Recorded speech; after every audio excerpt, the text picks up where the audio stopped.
ശിവഗിരി മഠത്തിൻ്റെ ട്രഷററായിട്ടുള്ള സച്ചിദാനന്ദ സ്വാമികൾ അദ്ദേഹം കഴിഞ്ഞ ദിവസങ്ങളിലായിട്ട് ചില പരാമർശങ്ങൾ നടത്തിക്കൊണ്ടിരിക്കുകയാണ്. അപ്പോൾ അതിൻ്റെ ഭാഗമായിട്ട് അദ്ദേഹം ഇന്ന് ന്യൂസ് 18ലും ചില അദ്ദേഹത്തിൻ്റെ അഭിപ്രായങ്ങൾ പറഞ്ഞു. അതിലൊന്ന്, അദ്ദേഹം നമുക്കറിയാം ഷർട്ട് ധരിച്ചുകൊണ്ട് തന്നെ അമ്പലത്തിൽ പ്രവേശിക്കണം. കാരണം ഷർട്ടൊക്കെ ഊരി അമ്പലത്തിൽ പ്രവേശിക്കുന്നതിന് ചില വിദണ്ഡവാദങ്ങളൊക്കെയാണ് പല വിശ്വാസികളും പറഞ്ഞിരുന്നത്. കാരണം നെഞ്ചത്താണ് ചക്രമിരിക്കുന്നത്, സ്ത്രീകളുടെ നെറ്റിയിലാണ് എന്നൊക്കെ പറഞ്ഞിരുന്നു. ഒരു ചക്രം ഇവിടെ ഇരിക്കുന്നില്ല, അതൊന്നും ശാസ്ത്രം കണ്ടെത്തിയിട്ടില്ല. ഈ മണ്ടത്തരമൊക്കെ വേറെ ആരെങ്കിലും പറഞ്ഞ് പറ്റിച്ചാൽ മതി. ഷർട്ടിട്ട് കയറിയതുകൊണ്ട് യാതൊരു കുഴപ്പവുമില്ല എന്നാണ് എൻ്റെ അഭിപ്രായം. അതിനോടനുബന്ധിച്ച് നമ്മുടെ പിണറായി വിജയനും അതേ വേദിയിൽ വെച്ച് തന്നെ ഈ സച്ചിദാനന്ദ സ്വാമികളുടെ അഭിപ്രായത്തോട് അദ്ദേഹം അനുകൂലിച്ചു. അപ്പോൾ അനുകൂലിച്ചപ്പോൾ ഇത് പിണറായി വിജയനെതിരെയുള്ള വലിയ വിമർശനമായിട്ടാണ് പലരും ഒക്കെ പറഞ്ഞത്. അതിനോട് ഞാൻ അനുകൂലിക്കുന്നില്ല. ഞാൻ പിണറായി വിജയനെ അനുകൂലിക്കുകയോ അദ്ദേഹത്തിൻ്റെ സ്തുതിപാഠകനോ ഒന്നുമല്ലെന്ന് നിങ്ങൾക്ക് എല്ലാവർക്കും അറിയാം.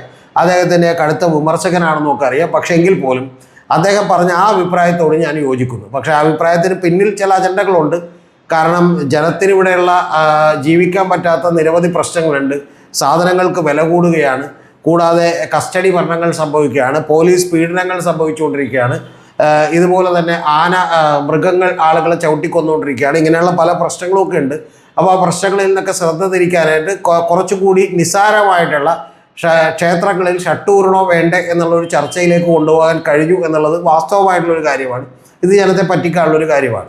പക്ഷേ എന്ന് പറഞ്ഞ് അദ്ദേഹം പറഞ്ഞ അഭിപ്രായം ശരിയാണ്. ഷട്ടൊന്നും ഊരേണ്ട ആവശ്യമില്ല, ക്ഷേത്രത്തിൽ ഷട്ട് ഇട്ടിട്ട് തന്നെ കയറാം, യാതൊരു കുഴപ്പമില്ല എന്നാണ് എനിക്ക് പറയാനുള്ളത്.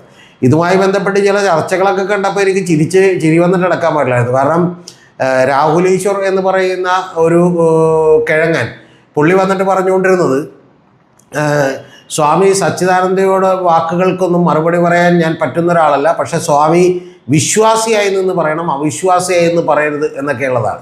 എനിക്ക് എന്താണ് എന്ന് മനസ്സിലായില്ല. കാരണം പലപ്പോഴും രണ്ട് വഞ്ചിയിൽ കാല് വെച്ചിട്ടാണ് രാഹുൽ ഈശ്വർ പലപ്പോഴും സംസാരിക്കാറുള്ളത്. അതുകൊണ്ട് ആ വിവരക്കേട് എന്താണെന്നൊന്നും ആലോചിച്ച് സമയം കളയാനില്ലാത്തതുകൊണ്ട് കുഴപ്പമില്ല.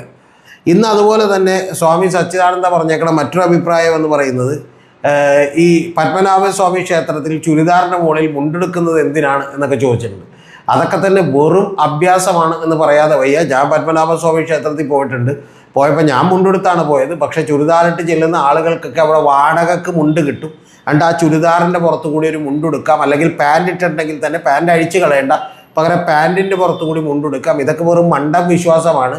നമ്മൾ പണ്ട് ചുരിദാർ എന്ന് പറഞ്ഞൊരു ഡ്രസ്സ് ഉണ്ടായിരുന്നില്ല. അന്ന് ആളുകളൊക്കെ തന്നെ സാരിയും പാവാടയൊക്കെ ഇട്ടാണ് അമ്പലത്തിൽ പോയിക്കൊണ്ടിരുന്നത്. പക്ഷേ അതിനുശേഷം ചുരിദാർ വന്നു. ഇപ്പോൾ ചുരിദാറൊക്കെ എല്ലാ അമ്പലത്തിലും ഇടാം എന്നുള്ളൊരവസ്ഥയിൽ കുറച്ച് കഴിയുമ്പോൾ ജീൻസും ടീഷർട്ടും ഇടാം എന്നുള്ളൊരു കാര്യത്തിലേക്ക് എത്തും. ഇതൊന്നും വലിയ ആർക്കും തടുത്തു നിർത്താൻ പറ്റാത്തൊരു കാര്യമാണ്. ഇതൊക്കെ വെറും അബദ്ധ പഞ്ചാംഗങ്ങളാണ്. ഇനി ഇതിൽ ചില ആളുകൾ പറയുന്നത് ഒന്ന് വിശ്വാസികൾ കൂടി തീരുമാനിക്കണമെന്നാണ്. അങ്ങനെ കാര്യമൊന്നുമില്ല. വിശ്വാസികളാണെങ്കിലും അവിശ്വാസികളാണെങ്കിലും നേരും നെറിയുമുള്ള നീതിയും ന്യായവുമുള്ള കാര്യങ്ങളൊക്കെ ആർക്കും പറയാവുന്നതേ ഉള്ളൂ. അതിനൊന്നും ഒരു തെറ്റുമില്ല. അതിപ്പോൾ രവിചന്ദ്രനും പറയാം, അല്ലെങ്കിൽ വേറെ അവിശ്വാസികളായിട്ടുള്ള ആളുകൾക്കും പറയാം. അതിനൊന്നും തെറ്റുള്ള കാര്യമല്ല. അല്ലാതെ വിശ്വാസികളൊക്കെ കൂടി വന്നൊരു പരിഷ്കരണം ഉണ്ടാക്കുന്നത് വരെയൊന്നും ഈ നാട്ടിലൊരു അനീതി അങ്ങോട്ട് തുടർന്നോട്ടെ എന്നൊന്നും നമുക്ക് വിചാരിക്കാൻ പറ്റില്ല. പിന്നെ രണ്ടാമത് ചില ആളുകൾ പറയുന്നൊരു കാര്യം, അത് കേട്ടിട്ടാണ് എനിക്ക് ചില പുരോഗമനക്കാരുടെ വാദങ്ങൾ കേട്ടിട്ടാണ് ചിരി വന്നത്. അതിൽ ഗണേഷ് കുമാറുമൊക്കെ ഉണ്ട്. അദ്ദേഹമൊക്കെ പറഞ്ഞൊരു വാചകം എന്ന് പറയുന്നത്, ഇത് മറ്റേ തന്ത്രിമാരോട്, അമ്പലത്തിലെ തന്ത്രിമാരോട് ചർച്ച ചെയ്യണം, എന്നിട്ട് തന്ത്രിമാർ അവിടെ ദേവപ്രശ്നം വെക്കണം, എന്നിട്ട് തീരുമാനിക്കണം എന്നൊക്കെ ഉള്ളതാണ്. വിശ്വാസമുള്ളവർക്കൊക്കെ ഇത് കേൾക്കുമ്പോൾ ചില ബുദ്ധിമുട്ടൊക്കെ തോന്നും. പക്ഷേ ഞാൻ പറയുന്നു, ഈ തന്ത്രിമാർക്കൊന്നും അത്ര വലിയ വിവരമുള്ള ആളുകളൊന്നുമല്ല. ആളുകളെ പറ്റിക്കാനായിട്ടുള്ള ഓരോ അഭ്യാസങ്ങളാണ് ഇത് കാണിക്കുന്നത്. ശബരിമലയിലുണ്ടായിരുന്ന ഒരു തന്ത്രിയാണ് പണ്ട് ശോഭാ ജോൺ എന്ന് പറയുന്ന പുള്ളിക്കാരി അടുത്തൊരു പൂജക്ക് വന്നത്. നിങ്ങൾക്കൊക്കെ ഓർമ്മയുണ്ടാവും. ഈ പറയുന്ന നമ്മുടെ രാഹുൽ ഈശ്വറിൻ്റെയൊക്കെ അമ്മാവനാണ്. എന്നിട്ട് ആളുകളൊക്കെ പിടിച്ചു വെക്കുകയും ഏറ്റവും ഒടുവിൽ ഗുണ്ടകളോട് ശോഭാ ജോൺ 5 ലക്ഷം രൂപ ചോദിക്കാൻ പറയുകയും അവർ 5 ലക്ഷത്തിന് പകരം ഇദ്ദേഹത്തോട് 25 ലക്ഷമൊക്കെ ചോദിക്കുകയും ചെയ്തതുകൊണ്ടാണ് ആ സംഭവം തന്നെ പുറത്തേക്ക് വന്നത്. അദ്ദേഹത്തിന് 1-2 ലക്ഷം രൂപയാണ് പൂജക്ക് കൊടുക്കുന്നത്. പക്ഷേ പൂജക്ക് കൊടുക്കുന്ന ആൾക്ക് സംസ്കൃതവും അറിയില്ല, പൂജാവിധിയും അറിയില്ല, ഒരു തേങ്ങയും അറിയാൻ പാടില്ലെന്ന് കോടതിയിൽ വന്ന് അദ്ദേഹം ഏറ്റവും ഒടുവിൽ മൊഴി കൊടുക്കുന്നതൊക്കെ നമ്മൾ കണ്ടിട്ടുണ്ട്. അതുകൊണ്ട് ഇതൊക്കെ വെറും അഭ്യാസങ്ങളാണ്. അതുകൊണ്ട് അതിലൊന്നും വലിയ കാര്യമില്ല. പിന്നെ കുറച്ച് അഭ്യാസങ്ങളൊക്കെ നിലനിൽക്കും. ഇപ്പോൾ സന്യാസിമാരൊക്കെ തന്നെ മറ്റേ പുതപ്പ് ചുറ്റിയിരിക്കുന്നു, ഷട്ടിടാതിരിക്കുന്നു. അത് നാരായണ ഗുരു മുതൽ പ്രകാശാനന്ദ വരെയും, അതുപോലെ ശേഷം ഇപ്പോഴുള്ള സച്ചിദാനന്ദ സ്വാമികളൊക്കെ അങ്ങനെ തന്നെയാണ്. അതിൻ്റെ ഒന്നും ആവശ്യമില്ല. യഥാർത്ഥത്തിൽ ടീഷർട്ടും ജീൻസും ഒക്കെ ഇട്ടാലും കുഴപ്പമില്ല എന്ന് പറയുന്ന ഒരാളാണ് ഞാൻ. നമ്മളിവിടെ അങ്ങനെയുള്ള ചില അല്പന്മാരുടെ ചില അഭ്യാസ പ്രകടനങ്ങളൊക്കെ ഉണ്ട്.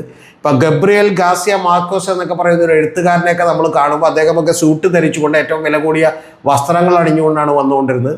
പക്ഷേ നമ്മുടെ നാട്ടിൽ അങ്ങനെയല്ല. എഴുത്തുകാരനാണെങ്കിൽ ഒരു ഊശാന്താടിയും അതുപോലെ ബീഡിയും വലിച്ചൊരു ജുബ്ബയിട്ട് നടക്കണം എന്നൊക്കെയുള്ള ചില ചിന്തകളൊക്കെ ഉണ്ടായിരുന്ന ഒരു ബുദ്ധിജീവിയാണെങ്കിൽ പലപ്പോഴും നമ്മളൊരു പാൻറ് ഷർട്ട് ഇട്ട് ടക്കൊക്കെ ചെയ്ത് ഒരു ബുദ്ധിജീവിയെ കാണുന്നത് നമുക്കൊരിക്കലും സങ്കല്പിക്കാൻ പറ്റില്ല. അപ്പോൾ എല്ലാ സ്ഥലങ്ങളിലും ഇത്തരത്തിലുള്ള നാട്യവും ചില വിശേഷങ്ങളും അഭ്യാസങ്ങളും ഒക്കെ ഉണ്ട്. അതിൻ്റെ ഭാഗമായിട്ട് ഇതിനെ കണ്ടാൽ മതി. പിന്നെ സച്ചിദാനന്ദ സ്വാമികൾ എന്ന് പറഞ്ഞേക്കുന്നത് ശബരിമലയിൽ സ്ത്രീകളെ കയറ്റണമെന്നാണ്.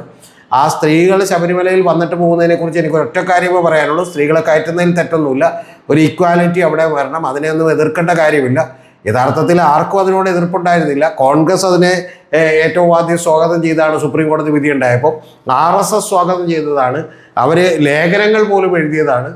CPM പിന്നെ സ്വാഭാവികമായിട്ടും സ്വാഗതം ചെയ്തതാണ്. പക്ഷേ RSSഉം അതുപോലെ BJPയും പിന്നെ നമ്മുടെ കോൺഗ്രസുമൊക്കെ ഇതിൽ നിന്ന് തെന്നി മാറി. കാരണം എന്താണെന്ന് വെച്ചിട്ടുണ്ടെങ്കിൽ ജനം എതിരാണെന്ന് കണ്ടപ്പോൾ ജനത്തിനൊപ്പം നിൽക്കുക എന്ന് പറയുന്ന അഭ്യാസത്തിന് വേണ്ടി തെന്നി മാറി. നമ്മുടെ ചാനലുകളൊക്കെ മഹാഭൂരിപക്ഷം പേര് തെന്നി മാറി. കാരണം ജനത്തിന് ഇത് എതിർപ്പാണ് എന്നറിഞ്ഞപ്പോൾ വ്യൂവർഷിപ്പ് പോയാലോ എന്ന് വിചാരിച്ചിട്ട് അവരുമൊക്കെ തെന്നി മാറി. സ്ത്രീകൾ കയറുന്നതിൽ തെറ്റൊന്നുമില്ല. പക്ഷെ ഒറ്റ കാര്യമുള്ളത്, വളരെ കുറഞ്ഞ ഏതാണ്ട് 1-2 മാസത്തിനിടയ്ക്ക് തന്നെ 3-3.5 കോടി ആളുകൾ വരുന്നൊരു സ്ഥലമാണ്. അപ്പോൾ അതിനു വേണ്ടിയിട്ടുള്ള സ്ത്രീ സുരക്ഷയ്ക്ക് ഒരുക്കുന്നത് വലിയ പണിയായിരിക്കും എന്നുള്ള കാര്യത്തിലൊരു സംശയവുമില്ല.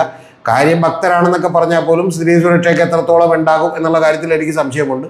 അപ്പോൾ അതുകൊണ്ട് തന്നെ ഇത് ഈ സുരക്ഷയുടെ പ്രശ്നം മുന്നിൽ നിർത്തി ഇത് കയറാനൊക്കെ സമ്മതിക്കണോ വേണ്ടയോ എന്നൊക്കെ ഉള്ളത് നമ്മൾ ആലോചിക്കേണ്ട കാര്യമാണ്. പക്ഷേ ഒരു ഈക്വാലിറ്റിയുടെ തലത്തിൽ നോക്കിയാൽ സ്ത്രീകളെ കയറ്റണമെന്നുള്ള നിലപാട് സച്ചിദാനന്ദ സ്വാമികളൊക്കെ പറഞ്ഞിരിക്കുന്നത് അങ്ങേയറ്റം പ്രശംസനീയമായിട്ടുള്ളൊരു കാര്യമാണ്.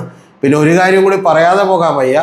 ഈ ഹിന്ദുക്കളുടെയൊക്കെ ഉടമസ്ഥത ഏറ്റെടുത്തിട്ടുള്ള NSSൻ്റെ സുകുമാരൻ നായർ ആരാണ് സച്ചിദാനന്ദ സ്വാമികൾ ഇത് പറയാൻ എന്നൊക്കെ ചോദിച്ചിരുന്നു. അതൊന്നും ചോദിക്കേണ്ട കാര്യമില്ല.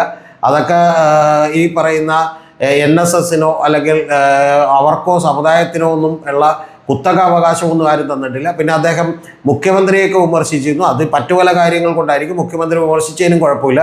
പക്ഷേ മുഖ്യമന്ത്രിക്കാണെങ്കിലും ഇനി രതീഷ് ചക്രവാണിക്കാണെങ്കിലും സച്ചിദാനന്ദ സ്വാമിക്കാണെങ്കിലും ഒക്കെ ഇവിടെ അഭിപ്രായം പറയാൻ ഇന്ത്യൻ ഭരണഘടന ഒരേ അവകാശമാണ് നൽകുന്നത്. അതൊന്നും അങ്ങോട്ട് താങ്കൾക്ക് താങ്കളുടെ അഭിപ്രായം പറയാം സുകുമാരൻ നായർ, അതിനൊന്നും കുഴപ്പമില്ല. പക്ഷെ അല്ലാതെ ആരുടെയും മുകളിൽ വലിയ അതീശത്വമൊന്നും അദ്ദേഹം കാണിക്കേണ്ട ആവശ്യമില്ല. അദ്ദേഹത്തിന് ഇത്തരത്തിലുള്ള പല വിവരക്കേടുകളൊക്കെ ഉണ്ട്. കാരണം ഡൽഹി നായരാണ് തരൂരെന്ന് ആദ്യം പറഞ്ഞിരുന്നു, പിന്നെ തറവാടി നായർ എന്ന് പറഞ്ഞിരുന്നു. ഇങ്ങനെ പല നായർമാരെ കുറിച്ചുമൊക്കെ അദ്ദേഹത്തിന് പല കമൻറ്റുകളൊക്കെ പറയാം. അതൊന്നും ഇവിടെ ആരും വിലക്കെടുക്കുന്നില്ല. ഇതൊന്നും കൊണ്ട് ഇവരെയൊന്നും മാത്രം സോപ്പിട്ടുകൊണ്ട് ഇലക്ഷനിൽ ജയിക്കാമെന്നും വിചാരിക്കേണ്ട. വളരെ ചെറിയ പെർസെൻറ്റേജ് ആളുകൾ മാത്രമേ ഇവർ പറയുന്നത് കേട്ട് വോട്ട് ചെയ്യുള്ളൂ. പക്ഷേ നമ്മുടെ നാട്ടിലുള്ള ഒരു സിസ്റ്റം അനുസരിച്ച് 1%, 2% വോട്ടുകൾ പോലും ഇമ്പോർട്ടൻ്റ് ആയതുകൊണ്ട് ഇവരുടെയൊക്കെ കൈമുത്താനും ഇവരുടെയൊക്കെ കാല് നിൽക്കാനും ഒക്കെ രാഷ്ട്രീയ നേതാക്കന്മാർ ചെല്ലും എന്നുള്ള കാര്യത്തിൽ എനിക്കൊരു സംശയമില്ല. പക്ഷേ വ്യക്തവും കൃത്യവുമായിട്ടുള്ള അഭിപ്രായം, ഇവിടെ അഭിപ്രായങ്ങൾ പറയണം, ചർച്ചകൾ നടക്കണം. അതിനൊന്നും ഒരു വ്യത്യാസമില്ല. ഒരു കാര്യം കൂടി പറയാം. MT വാസുദേവൻ നായർ കേരളത്തിന് കൊടുത്ത ഏറ്റവും വലിയ സംഭാവന എന്താണെന്ന് ചോദിച്ചാൽ നിർമാല്യം പോലൊരു സിനിമയും പല വാചകങ്ങളുമൊക്കെ അദ്ദേഹം എഴുതി വെച്ചത് എനിക്കിപ്പോഴും ഓർമ്മയുണ്ട്. കാരണം അദ്ദേഹം ഒരു ചെറുകഥയിൽ ഒരു ക്രിസ്ത്യൻ മിഷണറിമാരുടെ മഠത്തിൻ്റെ അടുത്തുകൂടി സഞ്ചരിക്കുമ്പോൾ അദ്ദേഹത്തിൻ്റെ നായകൻ സ്വന്തം നായികയെക്കുറിച്ച് അവൾ കന്യാസ്ത്രീ ആയിട്ടുണ്ടാകുമോ എന്ന് ആലോചിക്കുന്ന ഒരു രംഗമുണ്ട്. ആ ആലോചിക്കുന്ന സമയത്ത് ഇദ്ദേഹം MT എഴുതി വെച്ചേക്കണ വാചകം, ഇല്ല, ഒരു കറുത്ത അകത്ത് അവൾ ഒരിക്കലും സ്വയം തന്നെ അടക്കം ചെയ്തിരിക്കില്ല എന്നാണ്. അപ്പോൾ അത്തരത്തിലുള്ള വലിയ നിർമാല്യം പോലെയുള്ള സിനിമകളിലും അതുപോലെ ഈ പറയുന്ന ചെറുകഥകളിലൂടെയുമൊക്കെ വലിയ തോതിലുള്ള മതപരമായിട്ടുള്ള വിമർശനങ്ങളൊക്കെ ഉന്നയിച്ചിട്ടുള്ള ഒരാളാണ് MT വാസുദേവൻ നായർ. ആ കാലഘട്ടത്തിൽ ജീവിച്ചത് നന്നായി. അല്ലെങ്കിൽ അദ്ദേഹത്തിൻ്റെ കഥകൾ ബഹിഷ്കരിക്കുകയും അദ്ദേഹത്തിൻ്റെ വീടിന് കല്ലെറിയുകയൊക്കെ ചെയ്യുന്ന ആളുകൾ ഉണ്ടായാനേ എന്നാണ് ഞാൻ വിചാരിക്കുന്നത്. എന്താണെങ്കിലും സച്ചിദാനന്ദ സ്വാമികൾക്ക് അഭിപ്രായം പറയാനുള്ള വലിയ സ്വാതന്ത്ര്യം ഇവിടെയുണ്ട്. അതിനൊന്നും ചോദ്യം ചെയ്യാൻ NSSൻ്റെ സുകുമാരൻ നായരോ വേറെ ആരും ആയിട്ടില്ല. ഇപ്പോഴും ചില വലിയ തോതിലുള്ള അനീതികൾ നടക്കുന്നൊരു സ്ഥലമാണ് ഈ പറയുന്ന പല സ്ഥലങ്ങൾ. ശബരിമലയൊക്കെ തന്നെ.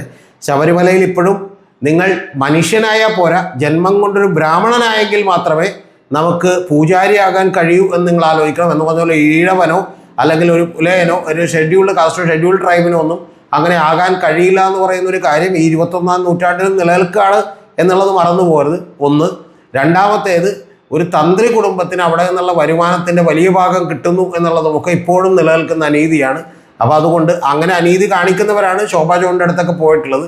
അപ്പോൾ അതൊക്കെ നിലനിന്നുകൊണ്ട് കൂടുതൽ വർത്തമാനം പറയാതിരിക്കുന്നതായിരിക്കും നല്ലത്. കാര്യങ്ങളൊക്കെ നിങ്ങൾക്ക് മനസ്സിലായിട്ടുണ്ടെന്ന് ഞാൻ വിചാരിക്കുന്നു. തൽക്കാലം നിർത്തുന്നു, ബാക്കി പിന്നെ പറയാം.